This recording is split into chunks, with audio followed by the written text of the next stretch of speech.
What's up guys, Max here for Destructoid. I'm here at GDC 2014. Now, my favorite thing about GDC is that it is not this, trade show of things we're going to be playing this holiday season. This is a big conference for the crazy people who make the video games. And because of that, there's a lot of really strange, interesting technology, stuff that isn't going to be available at our local GameStop this holiday season. It's stuff that is going to get used to make games, 5, 10 years from now. Stuff that is totally insane now, that's going to be totally commonplace, sometime down the road. And there's always, these kind of mad scientists at their booths with these things that maybe sound like totally wingnut, harebrained inventions. And sometimes they are things you can totally imagine being the way of the future. Obviously, virtual reality is a big one, but there's some other stuff out there too. So let's go take a look. So I think it's safe to say that the big, exciting, kind of recurring popular theme this year at GDC is virtual reality, and here we have the booth for the Oculus Rift. I've had the pleasure of pretty much seeing the Rift at basically every stage of its development. I saw the original, very early dev kit that was made out of gaffer tape and loose wires.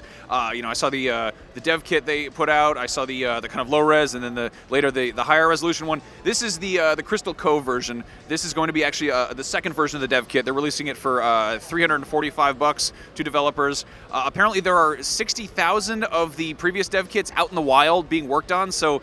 We're probably going to see some games for this thing, just considering how many there are out there being used.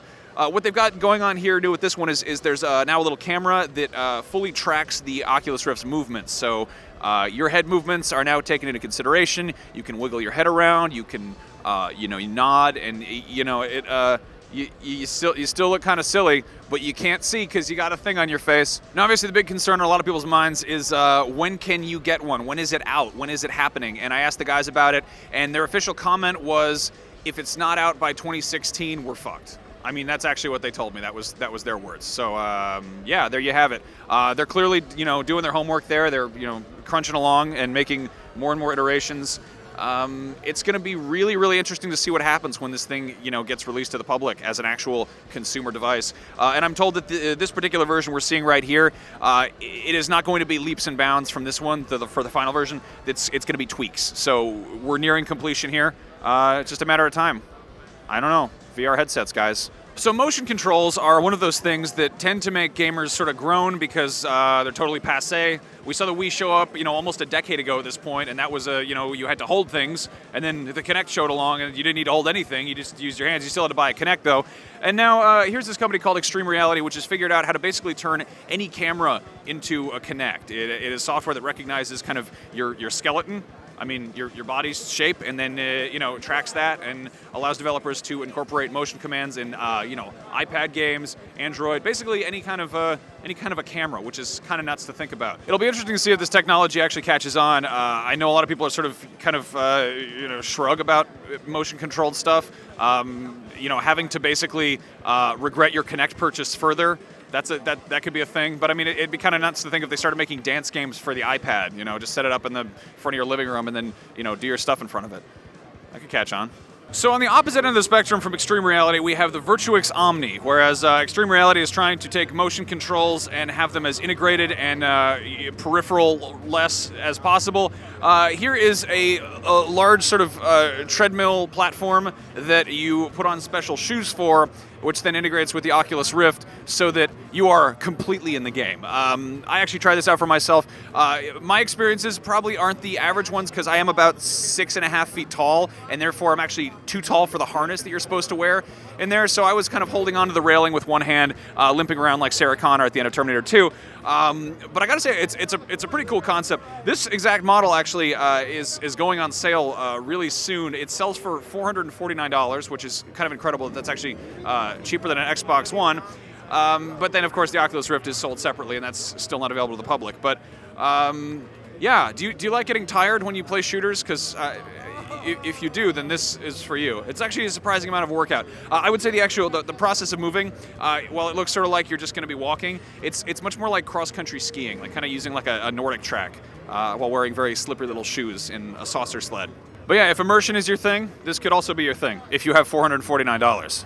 So facial performance capture is one of those things that we used to only see in super expensive, big budget AAA games and movies, but it seems like that's going to be kind of coming more and more to the general public for use, for independent developers and so on. Here's a company called Faceware Technologies that actually offers a $3,000 indie bundle, which gives you this fun-looking little skeletal hat, which has a GoPro on it, as well as a software suite that basically lets you do motion capture in your own home with your face. You put it on. You get your friend from the community college acting class and come over and it's like a low budget Kiefer Sutherland. I don't know, but this does seem like a thing we're seeing more of this year at GDC. Is very much kind of the egalitarianization of game design technologies like facial mocap. That is some advanced shit, and the fact that now someone who's making a game, it could be like a 2 or 3 person team that has their own performance capture. Add in the fact that huge engines like Unreal and Crytek are opening themselves up to devs for ridiculously affordable prices. Like I think the Unreal engine is $20 a month and Crytek is $10. So if you want to start making games, this is pretty much the time to be doing it.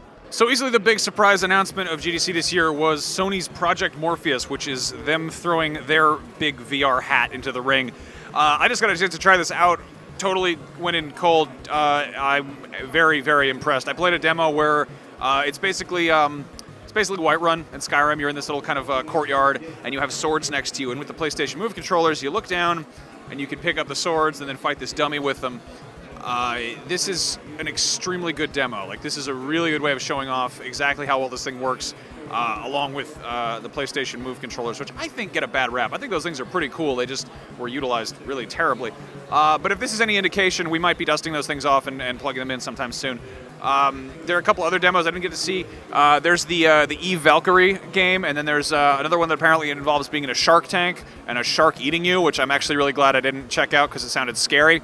But yeah, getting eaten by a dragon was pretty cool. So obviously the big question is, how does it compare to the Rift? Well, the thing about the Project Morpheus is it is designed by a 60-something-year-old electronics company from Japan that has been dominating the market for decades.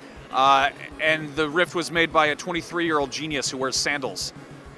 So, I mean, it's not a fair comparison. The big difference is the Rift has been out in the wild. More people have had their hands on it. I think there's something like, there's like 60,000 dev kits out there being worked on by developers, except for a handful of assholes who bought them for personal use.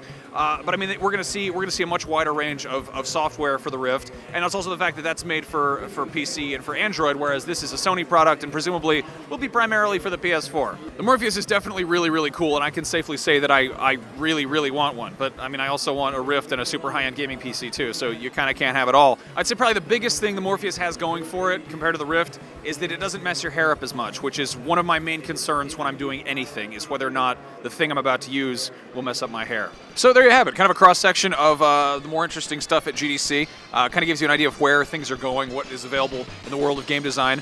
And I gotta say, it seems more and more like game design is becoming more of an accessible thing and more open to just general creative types. You don't just have to be a straight-up software programmer to get into it. I mean, you're probably gonna have to learn some coding and stuff, but the fact that you can buy a cool hat lets you do mocap in your own house. That's pretty awesome. And the fact that getting a crazy, game engine like Unreal or Crytek, costs about the same as Netflix. That's pretty nuts when you think about it.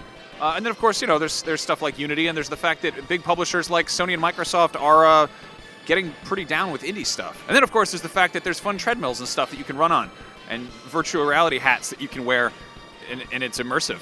And if you really want, you could just have a website where you go and have your favorite video game character printed out as a small statue for you. I don't know. GDC is a cool place. A lot of smart people here. A lot of interesting stuff happening. And it's a good reminder that video games aren't just, a thing where you push the button and make the guy jump. It's constantly growing as a medium. And I hope we get some more cool, fun VR stuff in the near future. Take it easy, guys.